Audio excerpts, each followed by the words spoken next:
And we got a guest that is not in the studio. We are streaming today. That's right, streaming. Technology is working on our side, thank goodness. But yes, we have an awesome guest here today. I like to save money when I'm making money. So this guy here caught my attention because he has something new that I've never heard of before. It's called Deferred Sales Trust. His name is Brett Swarts. He also does a podcast called Capital Gains Tax Solutions Podcast. Brett, welcome to the show. How you doing, man? Brad, I'm excited to be here and add some value to you and your listeners. Oh, this is going to be great. I know you're going to add value. You're going to save money for people. That's what I look at. So let's talk about this Deferred Sales Trust. What is this, and how comes I've never heard of it before? Yeah, most high net worth individuals, whether it be real estate investors or business owners, cryptocurrency owners, they struggle with capital gains tax when they go to sell their highly appreciated assets. And we use this deferred sales trust to unlock tax deferral, liquidity, diversification, and the ability to buy and sell assets at any time without having to suffer the tax consequence, right? It's 25 to 50% of their gain is going to be wiped out by capital gains tax. Death and taxes are the two things that are very consistent in life. we have to do. We do those no matter if we like it or not. Yeah, but now the question is, can you defer it like a 1031? Can you defer it like an IRA? Can you defer it like a 401k? And in this scenario, when you're selling $1 million assets and you have this huge capital gains tax you're going to get hit with, we have a really innovative, proven track record way to defer it and just unlock some freedoms for everybody so you can create and preserve more wealth. Or if you're a business professional, you can help your clients do the same. Yeah. And why is it that we don't hear a lot about this? Is it because the tax code is so darn confusing that nobody, knows about it? I mean, is it something that you just kind of found? I mean, how did this come about? Great question. So, most people aren't selling their $5, $10, or $50 million company every week. But a lot of us are investing into IRAs every week or 401ks or even doing 1031 exchanges, maybe once or two times every couple of years if you're really active in real estate investing. And so I think that's the first thing to understand, that the deferred sales trust is something that perhaps you're not looking for until you have that problem. You have that pain point of that tax. Right. Number two would be, I think that, sometimes we're with professionals that just don't know. Like our CPAs or our real estate brokers. I mean, that's part of my story. I didn't know. I was at Marcus Millichap, and we thought we were the Navy SEALs of investment brokerage. Wow. Multifamily investments, 1031 exchanges. But we were humbled in the 2008 crash because a lot of our clients lost half or everything because they thought that the 1031 exchange was their only option for deferring capital gains tax on the sale of their properties. We come to find out that deferred sales trust could have saved them. Wow. Could have saved them drastically and put them in a position to actually create wealth versus having to just hold on. And so, like anything, right? You don't need more money. We need the people, right? And the people have all the money and the people have all the answers. And so you want to find a dream team to help you execute on what you're trying to do. So that's the best way I could really explain it there, Brad. Amazing. And they always say when you're in business or when you're doing anything with money, you got to make sure you have the best attorneys and the best accountants. You got to make sure that they're the best you can possibly find in your marketplace, because those are the people that are going to save you money and also save you litigation in the long run. So you have this podcast called Capital Gains Tax Solutions. What do you discuss on there? Is it all about the deferred trust, sales trust, or is it other things that you talk about? Yeah, there's really five major tax deferral strategies that we focus on: the 1031 exchange, the Delaware Statutory Trust, the Deferred Sales Trust, maybe like opportunity zones. We'll touch on traditional installment sales. We might touch on some charitable remainder trust. But at the end of the day, it's advanced exit planning, how to eliminate estate tax, and we're talking about that. But we're also bringing on professionals like yourself, Brad, just to share their story and their secrets. The best real estate, financial wealth and business minds in the world is the focus. And then we'll weave in there some of the pain points when it comes to those folks helping whoever they're helping to exit. And we try to just provide a lot of value in a short period of time. That's awesome. I did watch some of your shows too, and they seem to be very valuable. You have some really good guests on there. Also, I heard that you're living in California. Is that right? Yeah, we're in Taxifornia right now, and we'll be spending 51% of the time in Florida in 2023, at least, and 49%. That's weird. I wonder why you're staying there 51% of the time. That's kind interesting. Of an odd thing, right? It's a weird number. If you establish residency, you might be able to get some advantages there, but more so it's the adventure. We actually told a lot of friends and family that, hey, if we were in Florida for the last 40 years of our life, we'd probably be wanting to move to California for the new adventure. Yeah. And so my wife and our 5 kids, we're just looking for something, new and a little bit different, maybe a little more of the beach life. Not everyone in California is on an amazing beach. Yeah. And so we're looking for something a little different, a little bit of change, and if, I always say if it doesn't work out, we'll come back to California. But we've learned we love California for a lot of things. But a lot of things are broken, and a lot of people have a lot of wealth that they want to sell and defer on when they sell these assets. And so that's where we're grateful for the education we've had for these last 40 years. Yeah, that's wonderful. So let's go back to the 1031 tax exchange. Is there a time where, so this deferred sales trust versus the 1031, the 1031 has a lot of hangups where, you have to identify, I believe, and I'm not an expert at this at all. I'm residential sales most of the time for the past 30 years. But I've been around it and I've heard about it. And, you have to identify properties. You have to identify the next investment. Do you have to do that with a deferred sales trust? Well, the beauty of the deferred sales trust is one of the freedoms is what's called optimal timing and no like-kind replacement. And this unlocks the freedom of investing when it makes sense for you as the investor. I'm gonna give you a deal story for this. We had a client who sold a business for $2.6 million in Alabama, deferred all of his tax, and he was building 70 multifamily units in Tennessee. And so in a 1031A, you can't even 1031 a business into real estate. You can't even 1031 a business anymore at all. Right. In fact, it only works for investment real estate. Number 2, you have to do equal or greater value, which he wasn't doing. He was buying land and building, right? Number 3, he had a time frame that was all over the place. When you're trying to build, it takes time. So the 1031 exchange is Blockbuster when it came, and it was very frustrating for him. He felt uncertainty. He felt stressed. He felt frustrated because he built this business, had zero basis, had hundreds of thousands of dollars of tax. Into the deferred sales trust, we come and we give him clarity, confidence, and certainty to be able to not only defer the capital gains tax, but then to turn around and use the capital with him in a joint venture partnership to build more wealth, build these properties, which is amazing, right? And so we call this the Netflix way of exit planning and also building wealth. Right. Because guess what, Brad? Our parents taught us to sell high and buy low. They didn't teach us to sell high and buy higher 180 days later with interest rates that have doubled, with cap rates that are kind of the same. Yeah. Right. With sellers that aren't necessarily realistic right now. So it's a good time to sell, diversify, get liquidity, pay off your debt, and just be patient. And practice optimal timing. And that's where the deferred sales trust by far separates itself from everything else that's out there. And that's what we love helping people do. That's amazing. So you said before that, what did you do before you were in it? You were in the financial business, right? Yeah, I grew up in the real estate industry, cash flow producing. God bless you. Silicon Valley. Yeah, in building with my father, my mom, East Bay, California, Silicon Valley, lots of homes, lots of rentals. And so I also learned how to work hard at a young age because my dad would have us up at 5 a.m., going to the job site, working all day. That was great.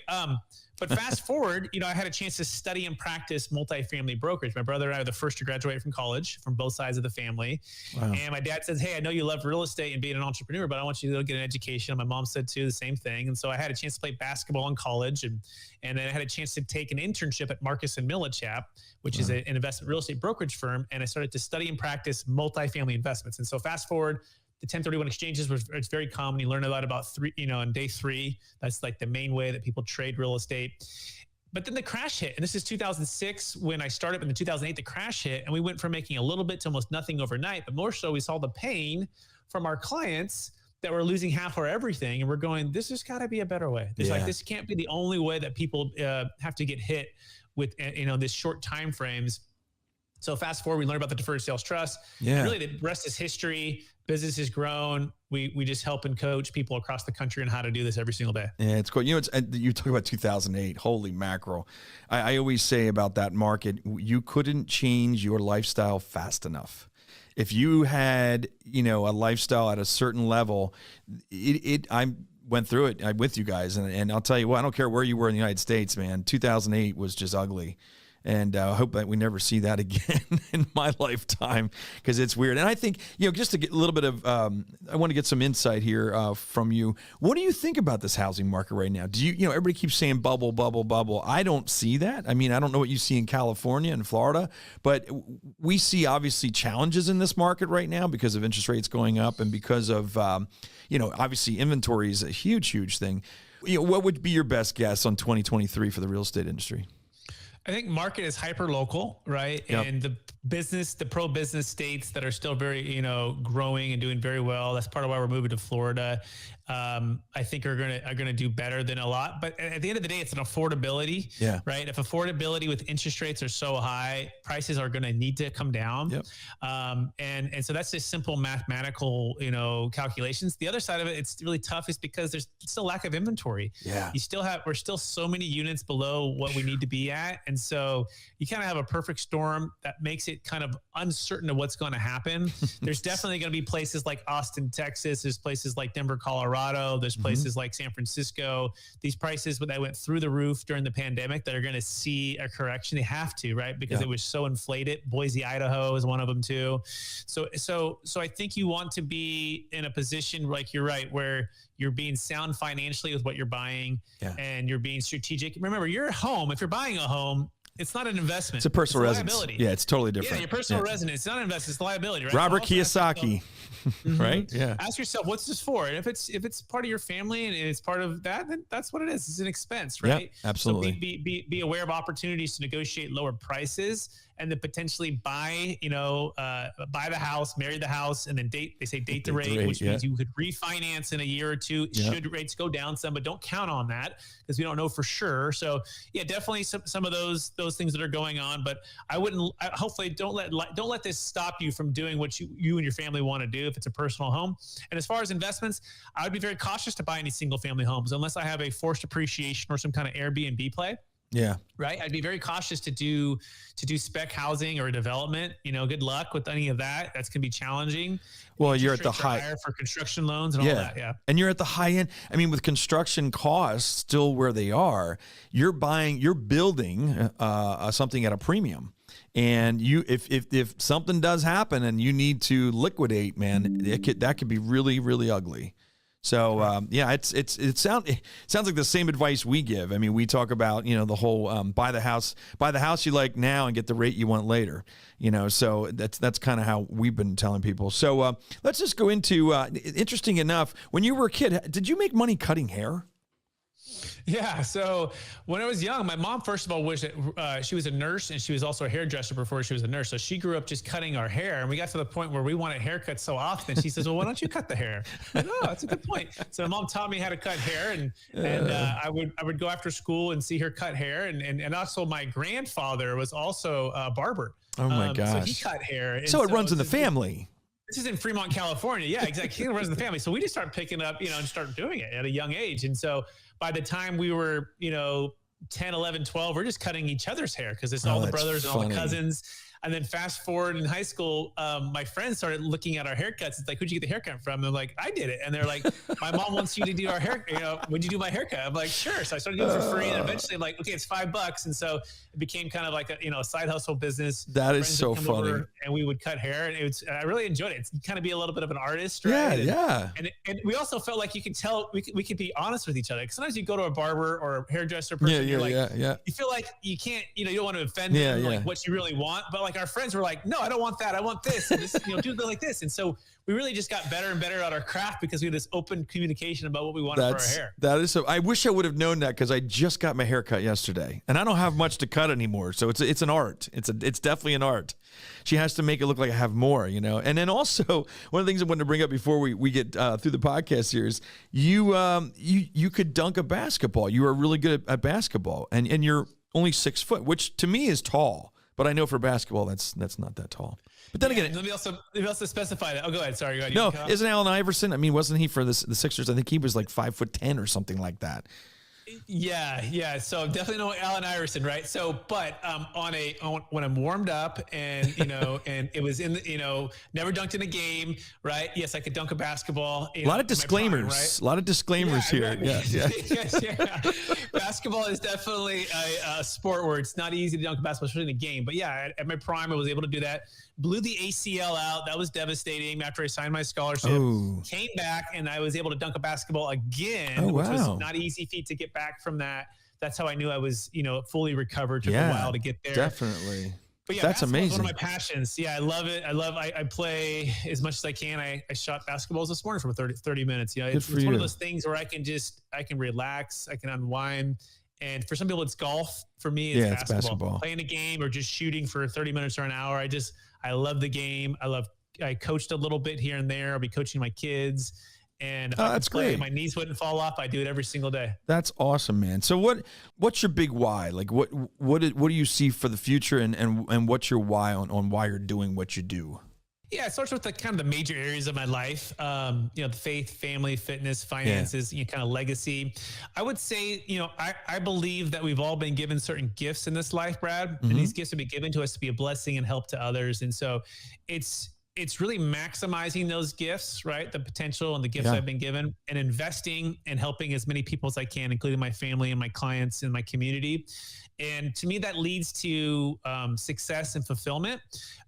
If, I think this is the big if, right? If you feel you've been called for a higher purpose, right? So a higher calling. And so when you combine all of those things, I get fulfillment, I get contentment. That becomes my why, is to be able to get if you will, give the Lord a return on investment for what he's given me. That's awesome. And also my wife for all that she's poured into me and they'll support. And then my children, and we take that and we want to maximize that and go full speed ahead. That is awesome, man. You're a good guy, man. I can tell. What a great podcast. And I'll tell you, lots of good information. How does somebody get in touch with you if they have more questions about the capital gains or the deferred sales trust? Yeah, you can go to capitalgainstaxsolutions.com. We got a new book coming out. Oh, look at that. Deferral exit strategy. Yeah, pretty cool, right? Looks good. Shark Tank in the book. Yeah. Yes. In the book. Some other really smart people. They say to get in a room with really smart people. So we got some really smart people that are helping write some chapters in this book. Fantastic. And it's really all about helping you unlock your ideal wealth plan when selling assets of any kind. Again, cryptocurrency, businesses, primary homes, investment real estate, stock. We just did a car wash in San Diego for $13 million. Just did a land sale for $29 million in Austin, Texas.